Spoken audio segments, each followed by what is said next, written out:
was a nice short piece on that, and I read it, and it was like actually very eye opening. It's so similar to why I don't trade Tilray that much anymore, or why I look at ACB and CGC instead of Tilray, because it's a lot easier to get convicted in a name when it seems like it's a clean play. There's no issues, financial issues, filing issues, possibility of shady characters involved. So I kind of stay away from those. But hopefully, if you're in GRWG, it continues to head higher. So those are pod names. So I added Spotify calls. I talked about it. Was it last week or the week before? I think it was Bank of America put it on their focus list. The stock gapped up like 5%, and then it gave all those gains back. I think it went all the way up to 280, and then I think it closed like in the 260s.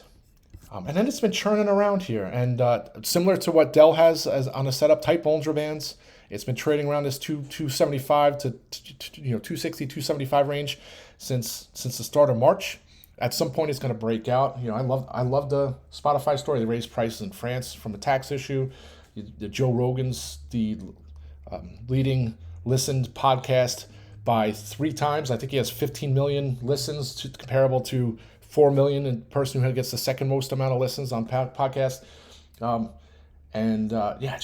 I just think it heads higher. So I was looking at some calls, and typically when I'm looking on calls on Spotify, they look expensive.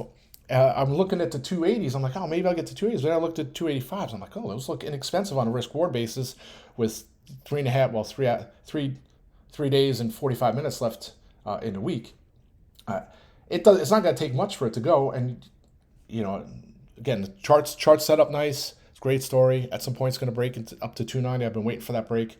Hopefully, it's this week. So that's why I went and got those calls.